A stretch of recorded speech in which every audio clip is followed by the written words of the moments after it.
Un día la mamá de Juan y Santiago llegaron donde nuestro Señor y le dijeron: Señor, haz que estos dos hijos míos primorosos, queridísimos, adorables, se sienten el uno a tu derecha y el otro a tu izquierda. Nuestro Señor se rió y le dijo: usted sí no sabe lo que pide, mijita. Y si yo no les puedo dar eso porque ya está reservado. El puesto a la derecha y a la izquierda ya está reservado. A la derecha de nuestro Señor, ¿quién estará? A la derecha de Jesús, pues la Virgen María, hombre. A la derecha del Padre está Cristo. Pero a la derecha de Cristo, ¿y a la izquierda quién estará? ¿No ve que hoy es San José? Hoy es San José, hoy es festivo, hoy es 19 de marzo, la fiesta de San José. Por eso les voy a hablar de San José, porque San José también sana a los enfermos. ¿Quién es la más grande devota de San José que ha habido en toda la iglesia desde que Dios la creó? ¿Quién? No, la Virgen no. Pues es que la Virgen está por encima de todo el mundo. No, la Virgen está allá arriba al nivel de nuestro Señor. Pero aquí en la tierra, entre los santos conocidos, ¿quién ha sido la más devota de San José? Santa Teresa de Jesús. La gran santa española del 1550, siglo XVI, Santa Teresa de Ávila. No la confundan con Santa Teresita del Niño Jesús. Es diferente Santa Teresita a Santa Teresa. Santa Teresa es de 1550 y Santa Teresita de 1880. Santa Teresita del Niño Jesús es francesa y es del siglo XIX.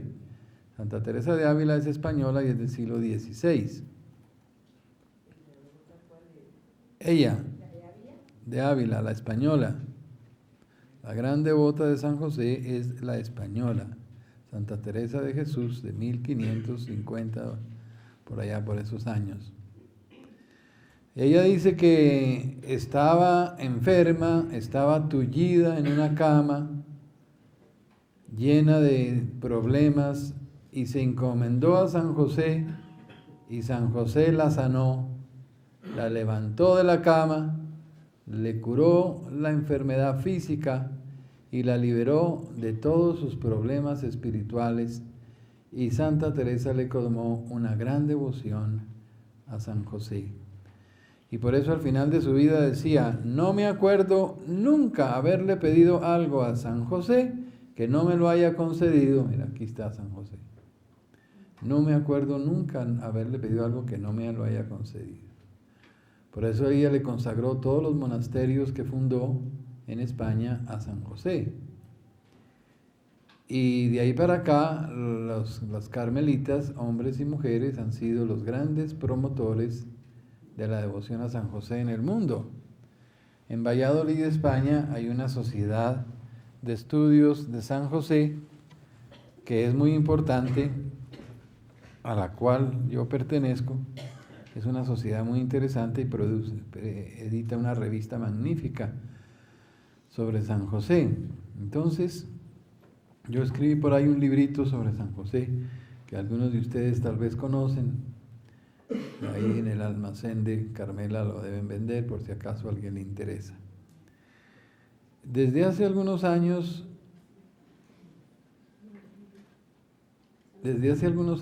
yo comencé a estudiar San José. Les confieso que en el seminario nunca oí hablar una sola conferencia sobre San José. Yo no sabía nada. Nada es nada. Pero una vez estaba predicando un retiro en Venezuela, en Caracas, a los sacerdotes, y un sacerdote, para más colombiano, me habló de San José y me abrió los ojos. Yo iba en ese momento para Europa. En París fui a las librerías y conseguí lo poquito que encontré, 3 libritos sobre San José, y comencé a devorar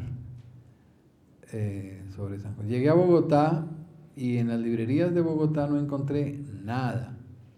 Lo único que encontré fue un regaño. De San José, eso no hay nada, padre, eso récele. Libros de eso no existen. Pero me encontré en Villa de Leyva, donde los carmelitas, los padres carmelitas, encontré la magnífica revista que ellos editan en España. La pude fotocopiar en gran parte.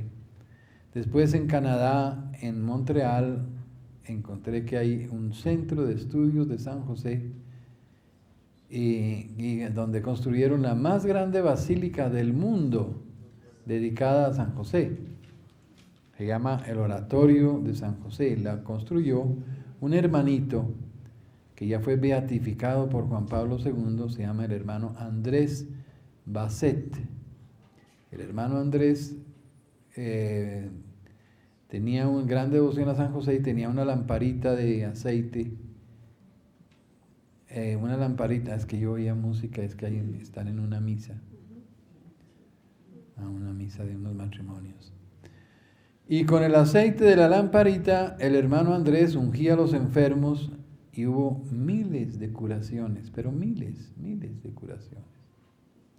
Cuando murió el hermano Andrés en 1942, el desfile delante de su féretro fue de 1 o 2 millones de personas en Montreal.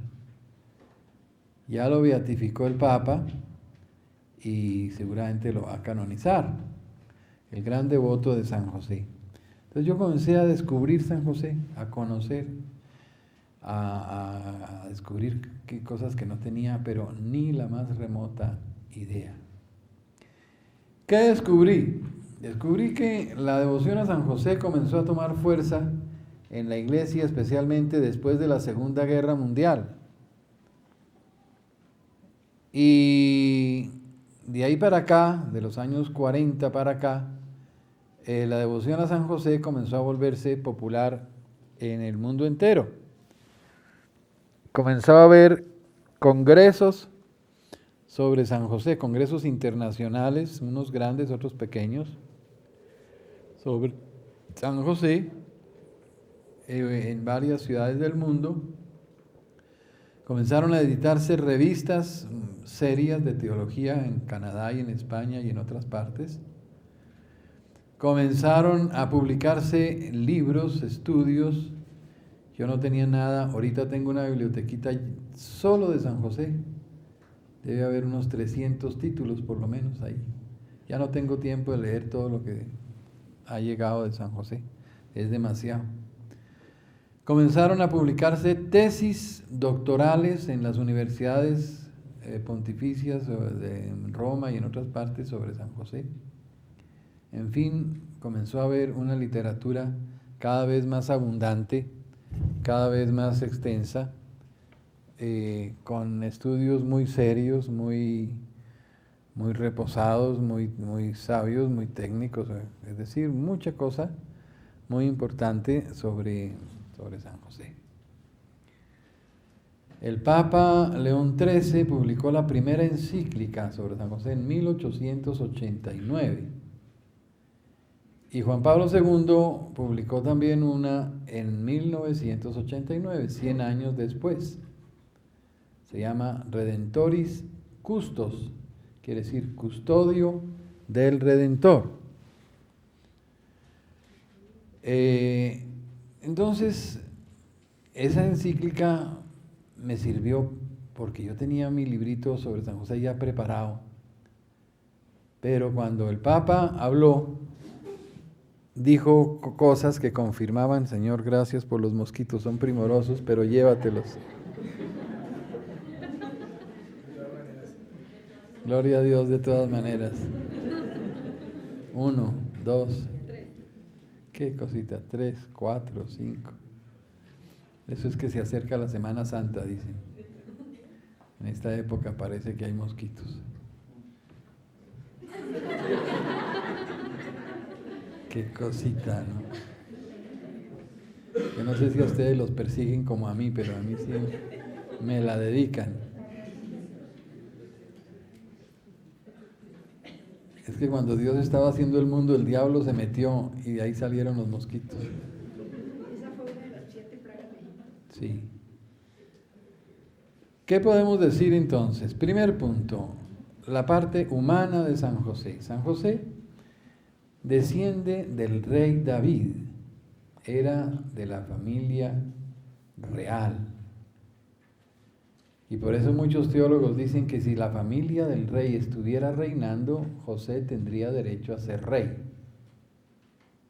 O sea que no era cualquier pintado en la pared, era un heredero del trono de Israel, descendiente directo por línea paterna del rey David. Nació entonces en la ciudad de David, que era ¿cuál?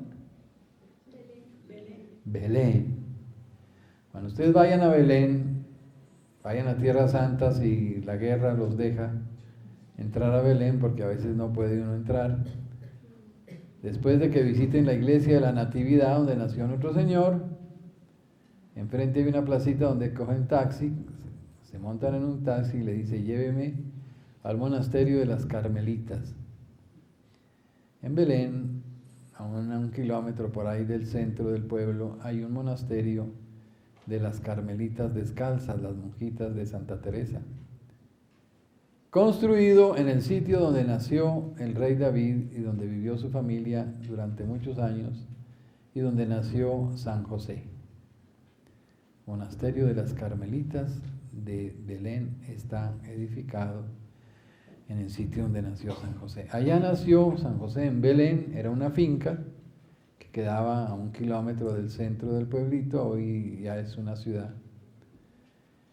Era el tercero entre los hijos de la familia y desde niño fue muy piadoso, muy religioso.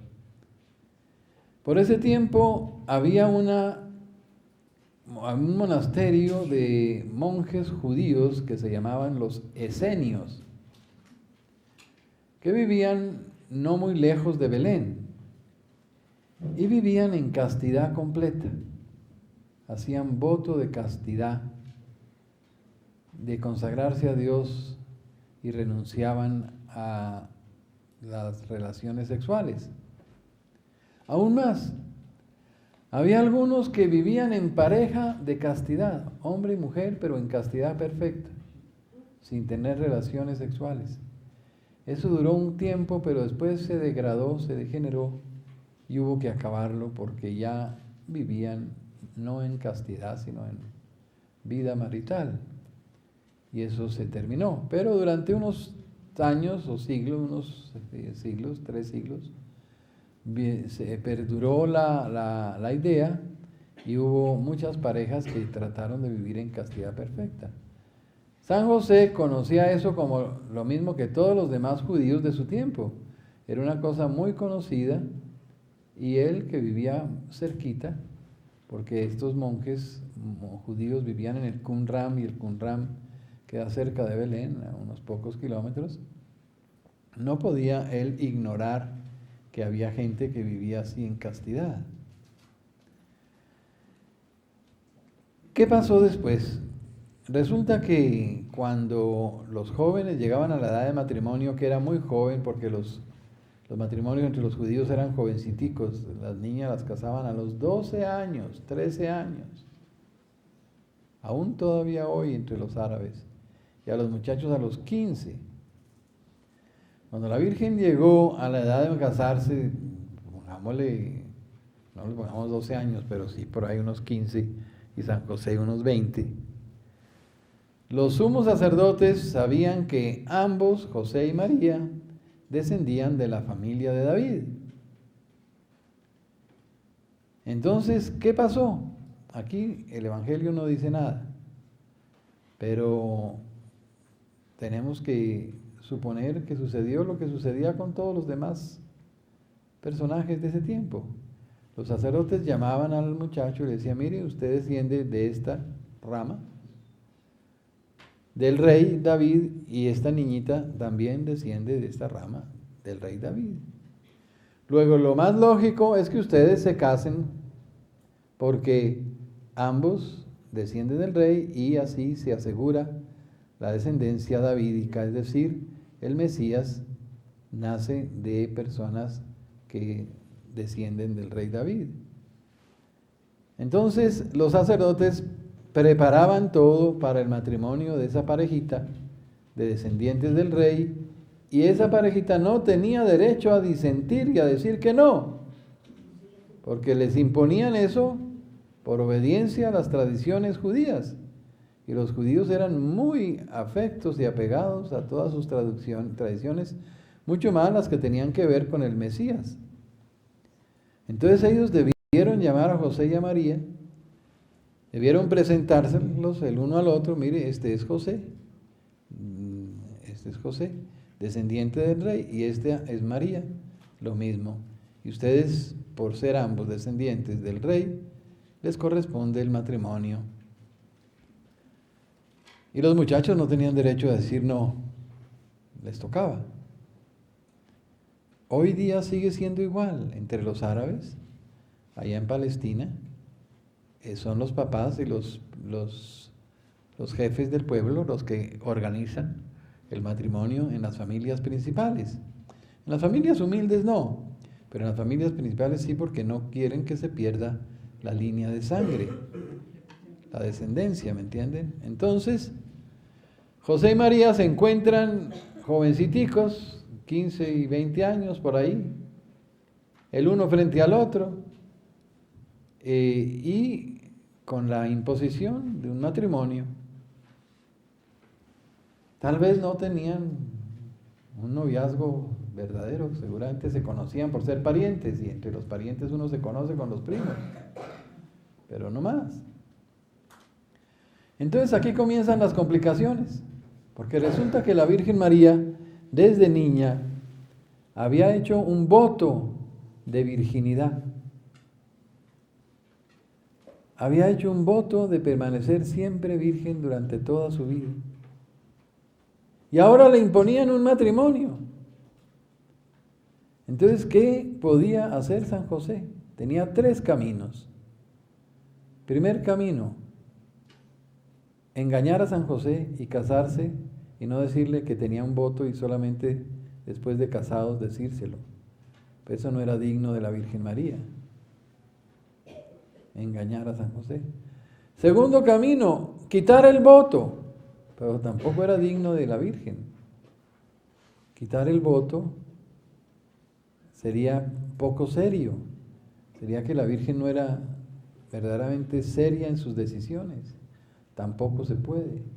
Tercer camino, que la Virgen le hubiera contado a San José que ella tenía un voto de virginidad, y que San José haya dicho: yo también hago lo mismo entonces, y nos casamos virginalmente.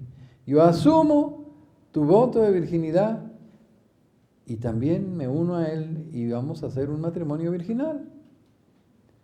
Y seguramente esta tercera posibilidad fue la que sucedió, que la Virgen le contó a San José su voto, y San José lo asumió y dijo: está bien, entonces yo hago también un voto de virginidad y me comprometo a respetar tu virginidad toda la vida. O sea que contrajeron un matrimonio virginal. Un matrimonio sin relaciones sexuales. ¿Es válido? Claro. Yo puedo comprar una casa y no habitarla, pero es mía. Yo puedo comprar un carro y no usarlo, pero es mío. José se casa con María, pero no tiene relaciones, pero es su esposa. Renuncia al uso de la relación sexual, pero es su esposa y es su marido. Y seguramente así fue. José y María se casan. Pero entonces las complicaciones aumentan. ¿Por qué? Porque la Biblia dice que José era un varón justo. Varón justo significa cumplidor de la ley. Y para cumplir la ley hay que conocerla, ¿sí o no? ¿Cómo cumple uno la ley si no la conoce? ¿Cómo la cumple? Entonces, José conocía la ley. La ley estaba escrita en la Biblia. Tenía que conocer la Biblia.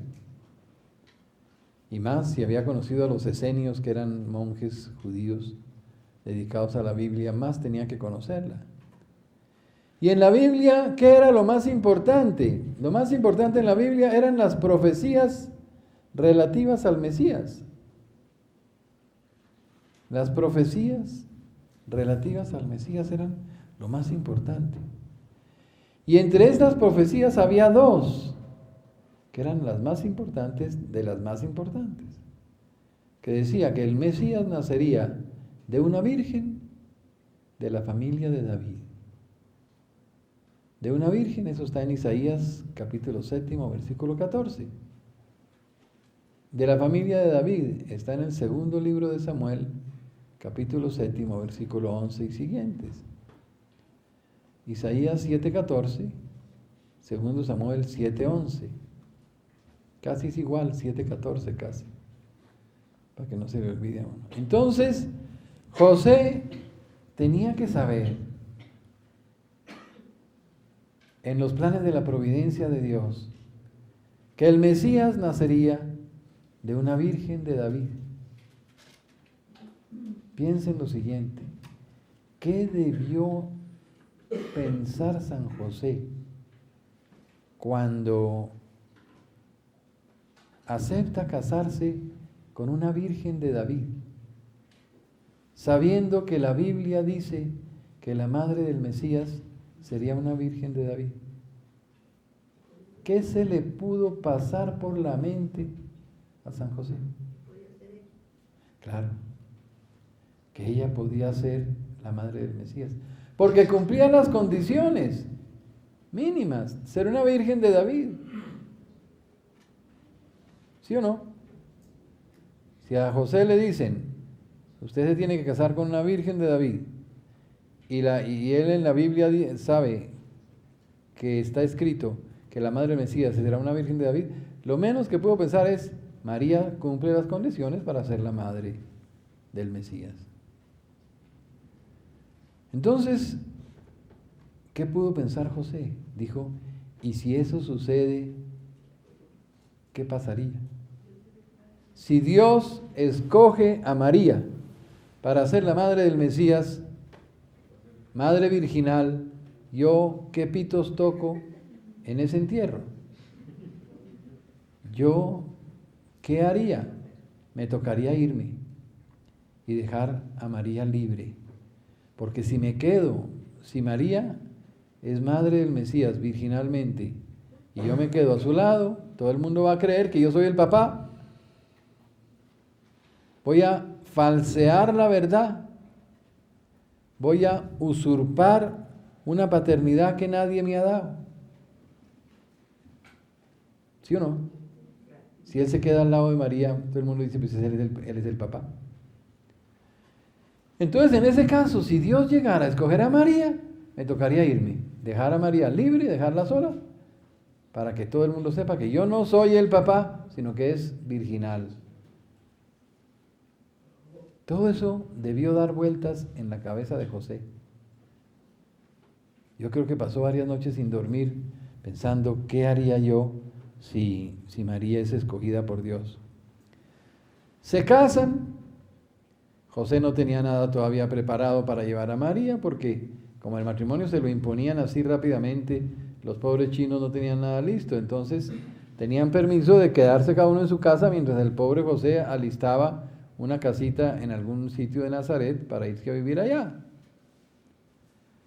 Y en ese momento, mientras están viviendo separados, llega la Anunciación. El ángel Gabriel se aparece a la Virgen María y le dice que va a ser la madre del Mesías. Y la Virgen dice que sí, he aquí la esclava del Señor. Hágase en mí según tu palabra, ¿se acuerdan? ¿Qué nos han dicho siempre? ¿Qué había yo escuchado en los sermones de la parroquia?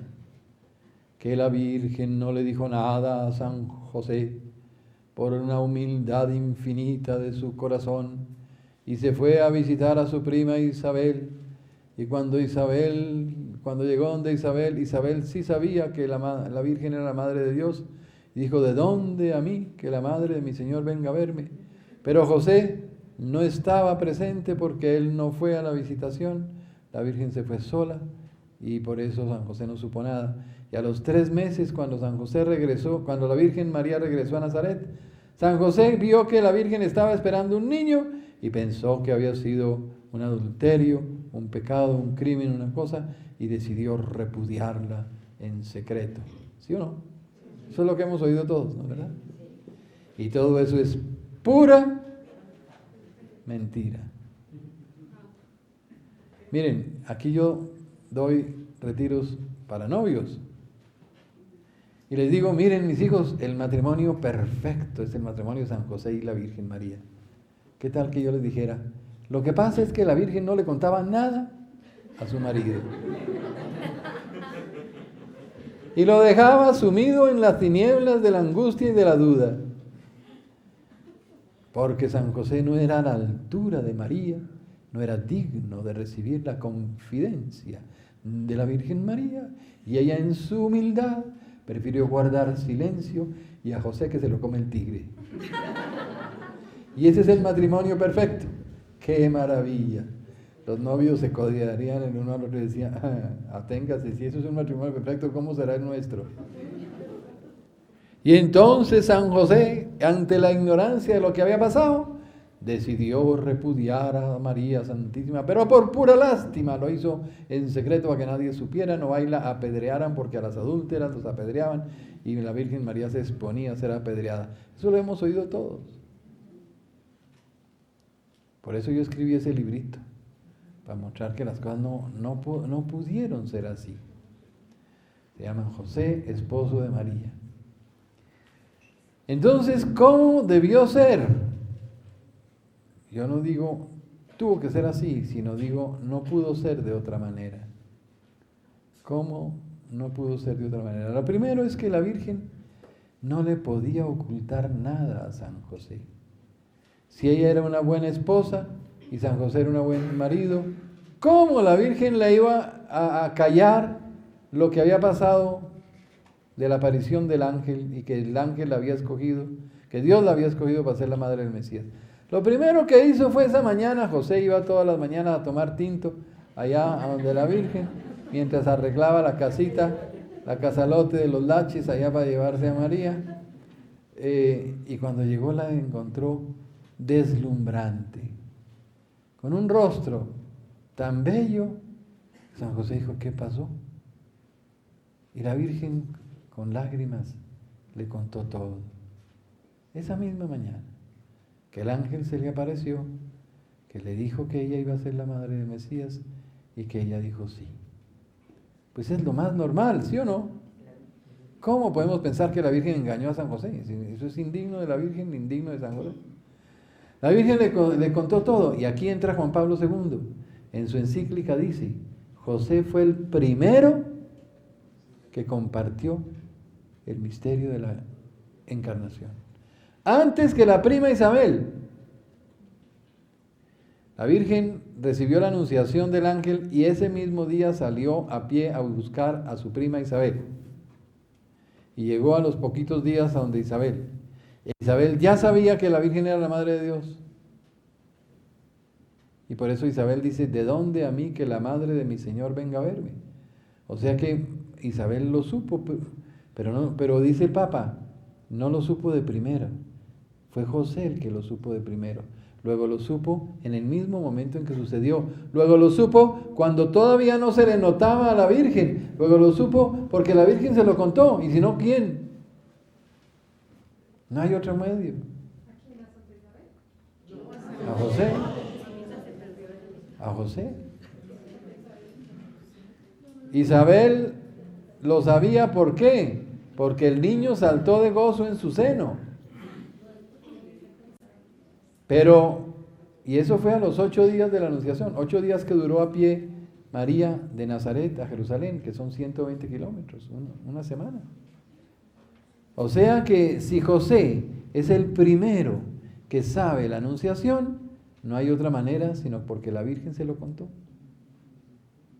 Si todavía no se le notaba, si todavía no había ido donde Isabel, si Isabel hubiera sido la primera que lo supo, podríamos decir, Isabel se lo contó a José, pero el Papa dice no, José fue el primero que lo supo. Luego no fue Isabel el que se lo contó a José. Isabel lo recibió por la revelación de Dios cuando el niño saltó de gozo en su seno. Entonces, ¿quién le contó a San José? Pues la Virgen. Y esto no lo digo yo, menos mal. Lo dicen grandes teólogos. Padre Karl Rahner, teólogo del Vaticano II. Ignacio de la Poterí, profesor de Biblia de Roma actual. El Padre Cándido Pozo, profesor de la Universidad Gregoriana. El Padre Bernard Martelet, un benedictino muy famoso en Francia. Y un montón de gente. El Padre, desde tiempos de San Ignacio de Loyola. Hay un compañero de San Ignacio que en este momento se me borra el nombre, bueno, que también ya lo decía, dicen, es imposible pensar que la Virgen le cayó el misterio a San José y no le contó nada. Eso va en contra de todas las leyes de la psicología matrimonial. En la ley del matrimonio esa es la transparencia, es la transparencia. Entonces la Virgen le tuvo que contar todo a San José. Y San José ya lo tenía en su corazón, porque él sabía que la madre del Mesías sería una virgen de David. Y él se había casado con una virgen de David. Cuando la Virgen le contó todo de la anunciación a San José, ¿qué le respondió San José? ¿Saben qué? Lo sospeché desde un principio. Lo sospeché desde un principio. No contaban con mi astucia. San José ya lo sabía. Y aquí vuelve Juan Pablo II con su sabiduría y dice, José, oigan esta frase, José confirmó en la fe a María. No dice, María confirmó a José. No, dice la maravilla al revés. José confirmó a María. Cuando la Virgen le contó todo a José, José le dijo, lo sospeché desde un principio, eso no podía ser de manera diferente. Tú eras la persona indicada para ser la madre del Mesías, porque eres virgen de David. Y eso es lo que la Biblia exige. Y además santa, porque yo te conozco. Luego, eso que sucedió era lo que tenía que suceder. Y la Virgen agradecida debió abrazar a San José y yo creo que las lágrimas de ambos se mezclaron de emoción en ese momento, ¿no es verdad? Dime. ¿Hay algún soporte bíblico que permita inferir esa conclusión? Sí, vamos para allá. Vamos para allá. Entonces, todo eso está en el librito, cómprenlo, es baratísimo. Hay que hacerle propaganda. Entonces, ¿cuál es el soporte bíblico? Está en la traducción bien hecha del texto de San Mateo, capítulo 1, versículo 18 y siguientes. San Mateo, capítulo 1:18, capítulo 1, versículo 18. Y dice así, San Mateo. El nacimiento de Jesucristo fue de esta manera. Su madre María estaba desposada con José. Primera imprecisión. Dice el Papa, ya estaban casados, unidos con verdadero matrimonio. No es solo desposada, porque el desposado puede parecer como prometido apenas, como un compromiso, pero no casada. No, porque por eso después le dice, no, María, tu esposa. Y antes de empezar a estar juntos, claro, porque cada uno vivía en su casa, mientras José preparaba la casita, lo que fuera, se encontró encinta por obra del Espíritu Santo. Está refiriéndose a San José. Luego quiere decir que San José la encontró encinta por obra del Espíritu Santo. Quiere decir que San José sabía que era por obra del Espíritu Santo. Si no, ¿para qué pone que por obra del Espíritu Santo? Su esposo, ahí sí está bien, ven, ya no dice prometido, sino su esposo José, como era justo y no quería ponerla en evidencia, muchos traducen denunciarla, como denunciar un crimen, un delito, un adulterio. Pero el verbo que usa el evangelista nos dice denunciarla, sino publicar lo que había pasado. ¿Publicar qué? Pues la anunciación. El milagro de la anunciación. Es decir, San José no se sintió autorizado para publicar ante el mundo la anunciación del ángel Gabriel. Además, nadie le iba a creer. Si él anuncia que su esposa está esperando por obra del Espíritu Santo, le van a decir, usted se le están escurriendo las babas. Su esposa fue infiel y usted no se da cuenta, ¿me entienden? Entonces José no podía publicar eso. ¿Cómo iba a publicar que la Virgen estaba esperando un niño por obra del Espíritu Santo? Eso era imposible para él publicarlo. Padre, pero ¿por qué sí? Porque todo el mundo iba a no creerle si todo el mundo estaba esperando eso. No todo el mundo estaba en la misma espíritu, ¿no? Si fuera un pueblo santo y gente buena e inocente, dirían, claro, perfecto. Pero conociendo la malicia de la gente y la maldad y la suspicacia y la manera de juzgarse unos a otros, ¿qué le iban a creer? ¿Qué le iban a creer? Puede que la prima Isabel le creyera y su marido, 2 o 3 personas, pero la multitud, ¿qué le iban a creer? Entonces, traducimos mejor, como era justo y no quería poner en evidencia, ¿qué? Lo sucedido. La anunciación resolvió, aquí traduce mal, repudiarla en secreto. El verbo repudiar en griego es el verbo apostasis. Y el verbo que usa aquí el de evangelista es el verbo apolio, que significa dejar en libertad, no repudiar. Cuando el traductor puso repudiar, no fue honesto, porque eso no es lo que dice el texto. El texto dice dejar en libertad, desligar. Es el mismo verbo que usa nuestro Señor cuando le dice a San Pedro, todo lo que atares en la tierra será atado en el cielo, lo que desligues o desates en la tierra será desatado en el cielo. Apolio, desatar.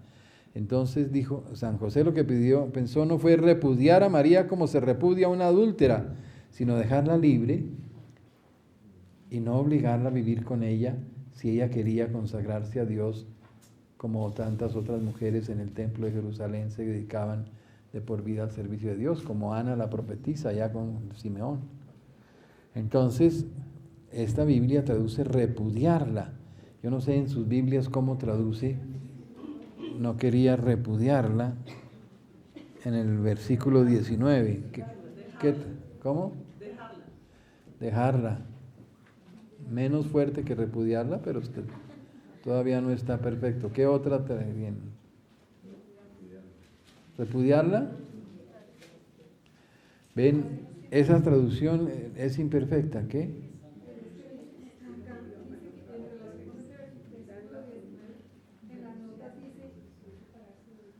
Los desposorios judíos suponían un compromiso tan real que al prometido se le llamaba ya marido y no podía dejar libre más que por el repudio. Sí. Y eso es lo que... Es un dejar libre antes de vivir con ella. Sí. Aida se supone que no están casados sino prometidos, lo cual es imperfecto. Segundo, José decide dejarla libre porque había una ley superior a la ley humana que era la escogencia de Dios. Si Dios la tomó por esposa, ¿quién es él para obligarla a vivir con él? Aún más, antes el marido, antes de comenzar a vivir juntos, había la posibilidad de dejarla libre por alguna razón grave, ¿no? Pero no indica que fuera un repudio legal por un crimen.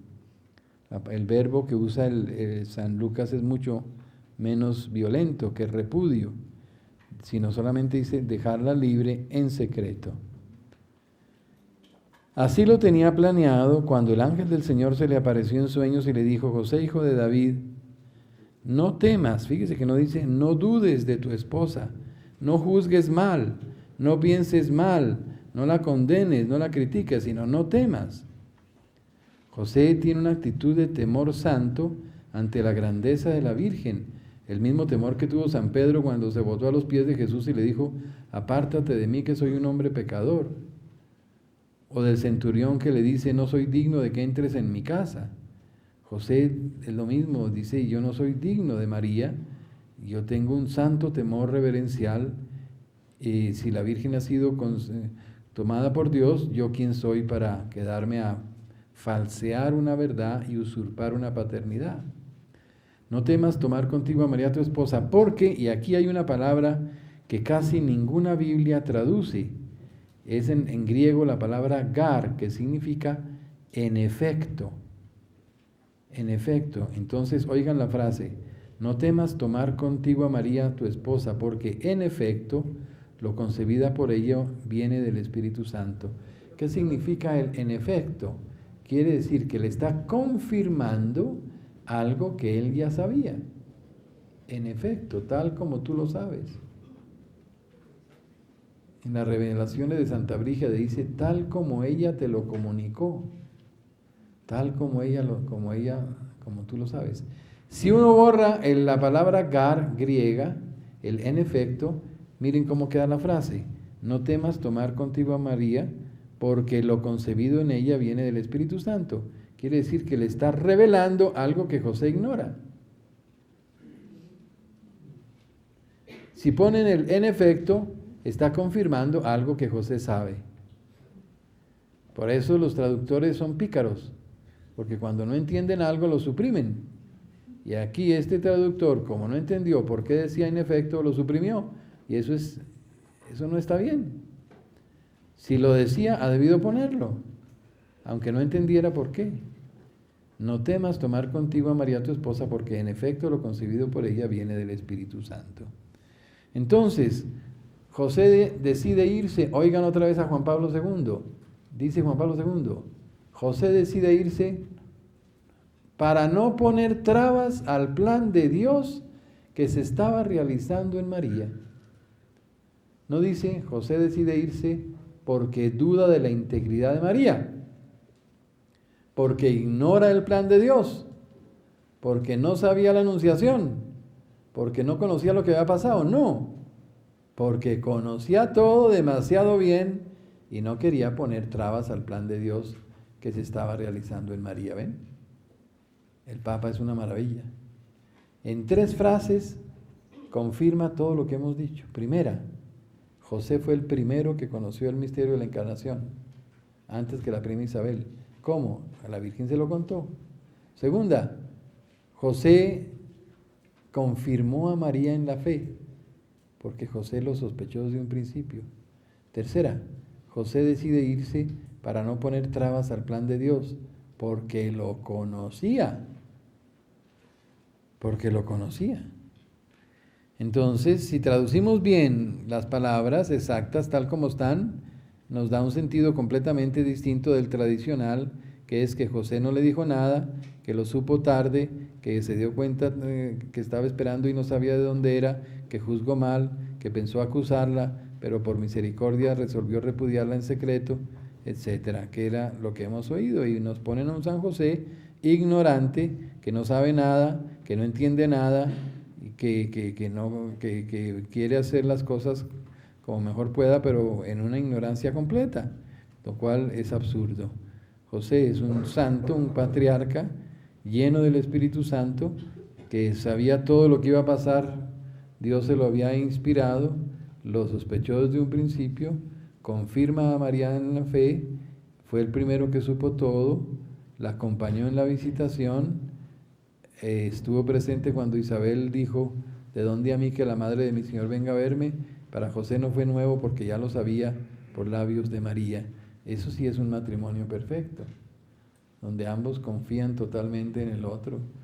María confía totalmente en José y por eso le cuenta todo. José confía totalmente en María y por eso cree todo. Así sí, ¿entienden? Entonces, concebida en ella viene del Espíritu Santo. Dará a luz un hijo y le pondrás por nombre Jesús. O sea, le pondrás tú por nombre Jesús, porque tú eres el que va a hacer el oficio de papá, porque el nombre lo pone el papá. Porque él salvará a su pueblo de sus pecados. Todo sucedió para que se cumpliera lo dicho por el profeta, y ahí está la profecía de Isaías. He aquí que una virgen concebirá, etcétera, etcétera. ¿Vamos hasta ahí? ¿Alguna pregunta?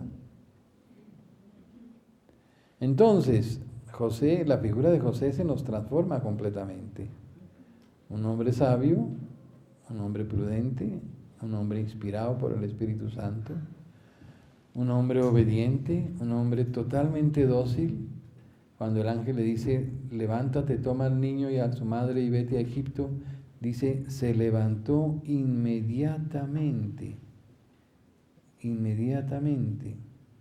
Tomó de noche al niño y a su madre, dice, no se esperó a que amaneciera. Y no tenía luz eléctrica, ni había bombillos en las calles, ni había linternas. De noche se fueron a pie o en su burrito, qué sé yo, en esa oscuridad, huyendo de Egipto, de Herodes. Y caminaron 1000 kilómetros de Jerusalén al Cairo. Hay la tontería de 1000 kilómetros, es decir, 1 mes y medio, 2 meses caminando. Gracias al dinero que los Reyes Magos le habían dejado, tuvieron con qué sobrevivir. Y se instalaron en un sitio en Egipto que se llama Matarea, de donde viene ese pequeño bordado, esa artesanía que está ahí en el coso. Ese viene de allá, de donde José y María vivieron. Es la iglesia de San Sergio, en el Cairo, y ahí estuvieron 3 años y medio, hasta que murió Herodes. Y regresaron, pero viendo que en Jerusalén reinaba un hijo de Herodes, dijeron, esto es peor que el papá, vámonos para otro lado, y se fueron a Nazaret, porque allá vivía la familia de la Virgen, y allá iban a estar más protegidos y más. Y Nazaret pertenecía a otra provincia donde Herodes no tenía nada que ver, entonces allá iban a estar más escondidos. Pero vivían, como dicen las señoras, con el credo en la boca, porque tenían siempre miedo de que los soldados, la gente, descubrieran al niño Dios que Herodes había mandado buscar tan afanosamente y por el cual había hecho matar a los niños de Belén. Entonces siempre vivían con ese miedo. Cuando a los 12 años de edad el niño se perdió en el templo, ¿se acuerdan? Y lo encontraron al tercer día, ¿no es verdad? No reconocieron que el niño era de Belén. ¿Saben por qué? Porque los galileos tenían un acentico en el hablao, un acentico paisa, ¿no es verdad? En el hablao. Y entonces, el Jueves Santo, cuando San Pedro estaba calentándose en la hoguera, salieron y dijeron, usted también es discípulo de ese hombre, porque usted también es Galileo, su hablaíto lo delata. El mismo hablaíto que delató a San Pedro, escondió al niño Dios, porque ellos vieron que era un paisita Galileo y no se imaginaron que fuera el tan buscado niño de Belén. Entonces el hablaíto paisita de los galileos disfrazó al niño Dios y no lo reconocieron. Siguieron viviendo en Belén, en Nazaret, después de esto, y Jesús iba creciendo, dice el Evangelio, en edad, estatura, sabiduría y gracia ante Dios y ante los hombres. Y Jesús, que conocía la Biblia mejor que nadie, se la explicaba a San José y a la Virgen y a los que venían a la casita de Nazaret. Y poco a poco se fue formando como un pequeño grupo de oración, como una pequeña escuelita, un grupito donde los amigos y los parientes venían los sábados a escuchar a Jesús, que por las tardes, después de la ceremonia en la sinagoga, les explicaba la Biblia. Y explicaba la Biblia en una forma completamente distinta a como los fariseos y los doctores de la ley los explicaban. Porque los fariseos decían que el Mesías sería un revolucionario, un guerrero, un violento, un agresor, un no sé qué, que haría la revolución, que sacaría a Poncio Pilato y a los romanos, que tendría la independencia del país, que se acercaba a la gloria de Israel, y un montón de profecías humanas, políticas, económicas y materiales que no tenían nada que ver. Y Jesús explicaba la Biblia en una forma completamente distinta, que el Mesías sería un varón de dolores, el hombre sufriente, el sacrificio, toda la parte diferente de la política y del triunfalismo judío, y mostrando un Mesías sufriente, un Mesías espiritual, un Mesías que viniera a redimir al mundo de sus pecados y no a enriquecer a Israel con plata y dinero y ejércitos, que eran lo que los judíos esperaban. Entonces los doctores de la ley se morían de la rabia de que a la gente le encantaba ir a escuchar a Jesús y comenzaron a hacerle la vida amarga, tanto que se tuvo que ir de Nazaret a vivir a Cafarnaúm. Cuando después llegue la vida pública y Jesús regrese a Nazaret, donde se había criado, pero donde ya no vivía. ¿Por qué? Porque la vida se le puso imposible, porque los fariseos y los doctores de la ley ya lo perseguían y lo trataban mal y le tenían envidia de que él tomara la palabra en la sinagoga, porque a todo el mundo le encantaba oírlo, en cambio les aburría tremendamente todo lo que los fariseos decían. Entonces se fueron de Nazaret a vivir a Cafarnaúm. Y nuestro Señor, que les explicaba la Biblia a María y a José, no les doraba la píldora, ni les iba a decir, no, todo va a ser lindo, vamos a hacer el reino de Dios, eso va a ser el triunfo, van a ver, no se preocupen, todo va a ser chévere. Cuando las profecías decían otra cosa. Varón de dolores, conocedor del sufrimiento, será arrancado de la tierra de los vivos, dice Isaías. ¿Qué quiere decir eso? Que lo iban a matar, que iba a sufrir. Eran nuestros dolores los que llevaban, nuestros crímenes los que soportaba, recibió el castigo que nos trae la paz, etcétera, etcétera, etcétera. Con sus llagas fuimos curados. Todo lo que dice la Biblia mostraba que era un Mesías sufriente y no un Mesías triunfalista. Por eso San José sabía que cuando Jesús se fuera a cumplir su misión y a predicar, lo iban a matar. Y nuestro Señor nunca le dijo, no, tranquilo, eso no pasa nada. No, Jesús sabía que y se lo anunció a los apóstoles muchas veces. He aquí que subimos a Jerusalén, donde el Hijo del Hombre será entregado en manos de los judíos, de los fariseos, de los doctores de la ley, de los romanos, de los paganos. Y lo azotarán y lo crucificarán, etc. ¿Cuántas veces no se lo anunció a los apóstoles? Y ellos no entendían nada. Ni se les pasaba por la mente que Jesús, que curaba a todos los enfermos de este mundo y que era Dios, se fuera a dejar matar. Eso no les cabía en la mente. Por eso muchos teólogos dicen que cuando Jesús les avisó a María y a José que se iba a predicar, José dijo, ahí está, lo van a matar. ¿Cuánto va a durar predicando? No sé, pues, ojalá no sea el primer día que predique, ¿no? Que lo dejen un ratico, aunque sea un tiempo, ¿no? Pero que lo van a matar, lo van a matar.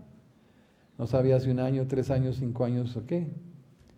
Y por eso dicen los teólogos que cuando Jesús les avisa a María y a José que se va a predicar, dicen, esto mató a San José. Porque San José dijo, eso es meterse en la boca del lobo. Jesús se va a que lo maten. Y por eso dicen muchos teólogos, esto fue lo que mató a San José, saber que Jesús se iba a que lo mataran. Y él no resistía ver ese espectáculo.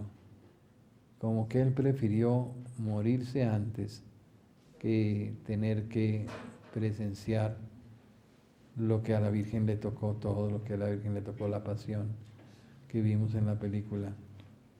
Y así es que José muere antes de que Jesús cumpla los 30 años y se vaya a predicar. O sea que, ¿de qué edad murió San José? Si tenía 20 cuando nació Jesús y 30 cuando murió, tenía 50 años. Era un chino chiquito. Por eso el Concilio de Trento prohibió hacer imágenes de San José anciano, pero todo el mundo las sigue haciendo. Dime. Hay alguna parte en la Biblia, porque esa era una de mis preguntas desde ayer, no dice en la Biblia en qué parte murió él o cómo. ¿Quién? San José. Nada. ¿No dice nada? Nada. La Biblia no dice sino lo mínimo esencial referente a Jesús. Punto.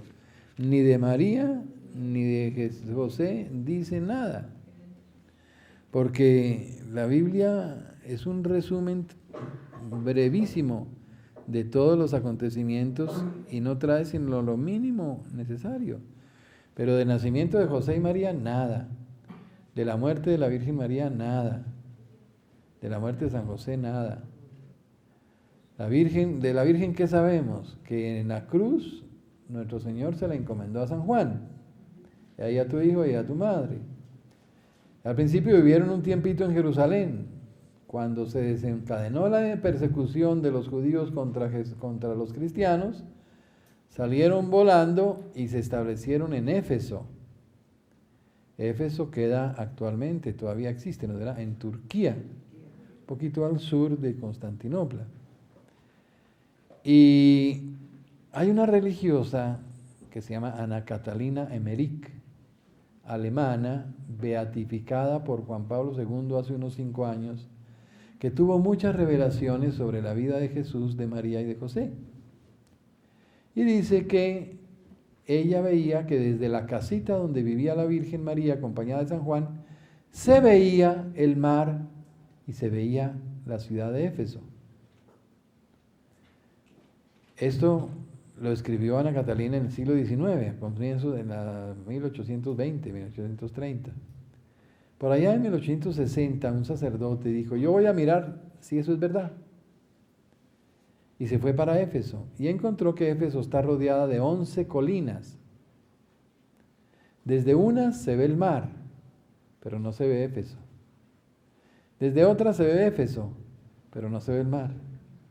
Solo desde una se ve Éfeso y se ve el mar. Y entonces dijo, aquí tuvo que ser donde vivía la Virgen María acompañada de San Juan. Y Ana Catalina dice que la casita donde vivían San Juan, la Virgen con San Juan, era una casita en forma de T.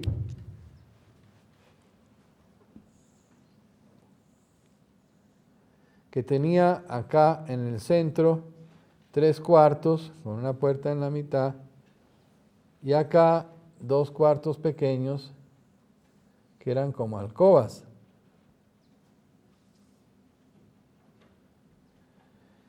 Así era la casa. Entonces encontraron las ruinas de una casa en forma de T con unos muros tremendos de piedra grandototes. Compraron la finquita, el lotecito con las ruinas, lo reedificaron, hicieron una capilla y Pablo VI fue a celebrar allá la misa y Juan Pablo II también y Benedicto XVI también la visitó ahorita que estuvo en Turquía, porque todos saben y están convencidos de que es la auténtica casa donde vivió la Virgen María en Éfeso.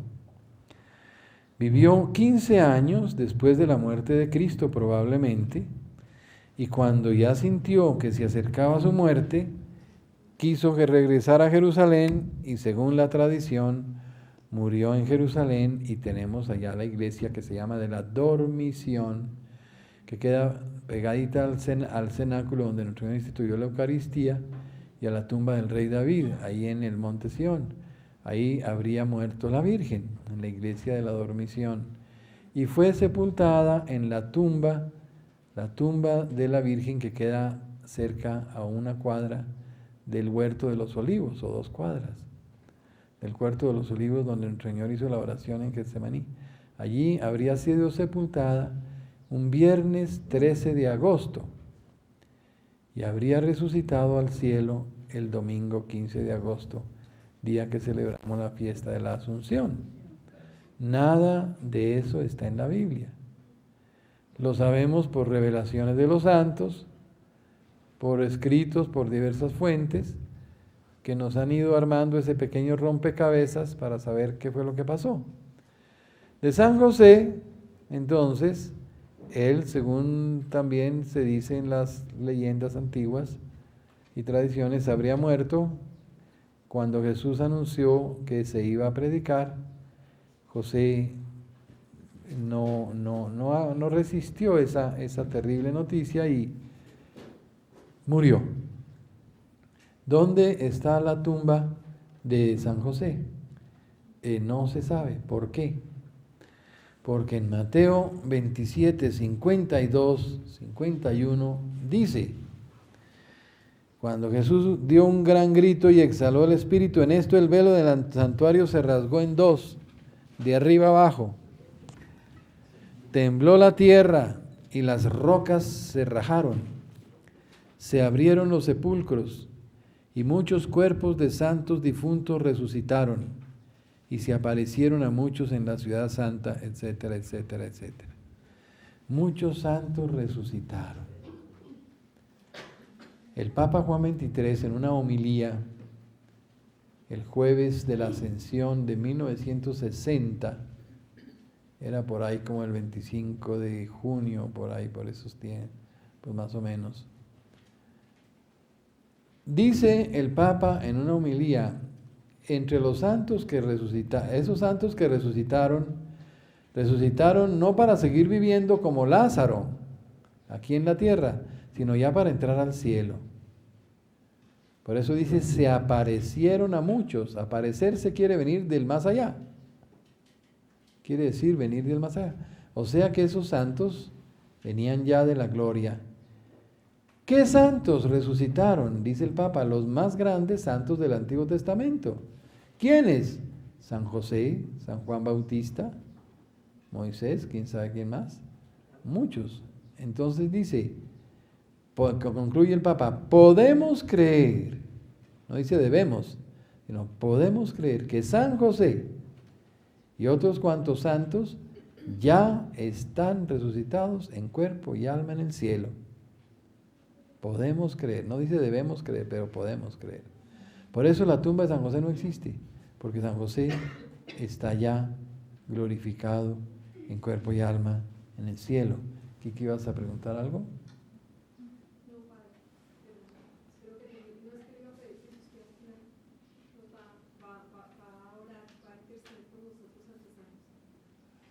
Hacemos una oración, claro.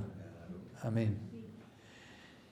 Por eso, los más grandes devotos a San José han sido los santos más grandes de la iglesia. San Agustín, San Jerónimo, San Bernardo, San Francisco de Sales, Santa Teresa de Jesús, Juan XXIII, Juan Pablo II, los grandes personajes de la iglesia han sido los grandes devotos de San José. Y por eso Santa Teresa dice, no hay cosa que yo le haya pedido que no me la haya concedido. Por eso, si Santa Rita es la abogada de los imposibles, San José es el abogado de los súper imposibles. Cuando ustedes tengan algo absolutamente imposible, ahí tienen a San José. ¿Entienden? Entonces, por eso el Papa León XIII lo proclamó patrono de la Iglesia Universal, no patrono de los carpinteros por ahí. Y entre otras cosas, la palabra que usa la Biblia para designar el oficio de San José no es carpintero. Nosotros acostumbramos a decir que era carpintero. La palabra griega que usa la Biblia es la palabra tecton. José era tecton. Y tecton significa arquitecton, constructor. Arqui quiere decir primer, tecton, constructor. Arquitecto es el primer, el que dirige la obra, el jefe de los constructores, tecta. Entonces, podemos pensar que José no era solamente carpintero, era constructor. Y que venía de una familia muy pobre. Era una familia, claro, era de la familia real. Lo que pasa es que por las diversas vicisitudes de la política y todo, tanto la familia de San José como la de la Virgen se fue empobreciendo. Cuando la Virgen nació, todavía su familia era acomodada y tenía finca, una gran hacienda vecina a Nazaret, en un lugar que se llama Séforis. Séforis fue el sitio donde nació la Virgen, en una hacienda muy grande, llena de sirvientes y de trabajadores, ¿no? Pero los papás de la Virgen, Joaquín y Ana, se enfermaron y gastaron toda su fortuna en médicos y en enfermedades, y poco a poco José y María no tenían dinero. La familia algo tenía, pero no tenían para ellos, como en una familia acomodada que se casan los hijos, pero no les pueden dar todavía la herencia como al hijo pródigo. Entonces, los padres chinos no tienen sino el día y la noche. Así les pasó a José y María, ¿no? Su familia tal vez tenía, pero no para compartir con ellos, entonces ellos eran pobres. Entonces, podríamos alargarnos en muchos detalles, pero se nos va a salar la sopa. Entonces, dejemos ahí y hacemos un momento de oración.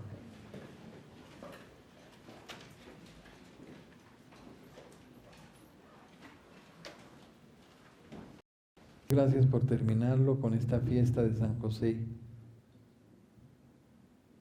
Y queremos pedirle a San José que por su intercesión ante la Santísima Virgen y ante Jesús, que obedecían en todo a San José, y San José sigue teniendo autoridad sobre María y Jesús, porque es su esposa y su hijo adoptivo. Y todo lo que Jesús pida es una orden, que Jesús la cumple y la Virgen también, porque Él es el jefe de la familia. Por eso, San José, te pedimos que le pidas a Jesús y a María por el problema más grave que cada uno tiene en su corazón en este momento. El más imposible, el más difícil, aquel ante el cual ya nos rendimos y nos dimos por vencidos y dijimos no tiene arreglo, no tiene solución. Ese es el problema que te encomendamos hoy, San José, para que tú intercedas por cada uno de nosotros y con la autoridad celestial que tienes como jefe de la familia de Nazaret, ante la cual la Virgen María y Jesús obedecen todo lo que tú les pides. Pídele la solución a ese problema, la sanación de esa dificultad, la liberación de ese enredo, de ese nudo que tenemos, un nudo ciego que no logramos desatar.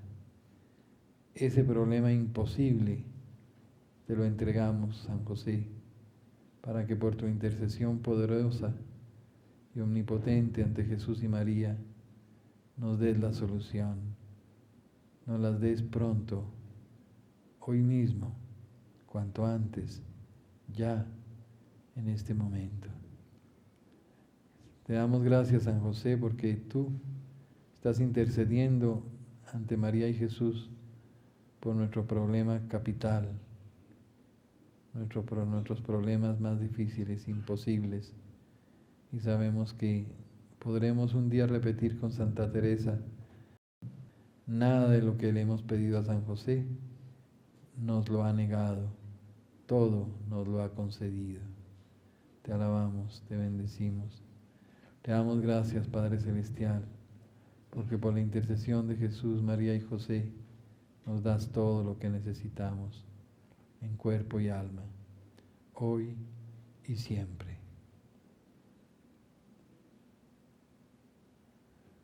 Gloria al Padre, al Hijo y al Espíritu Santo.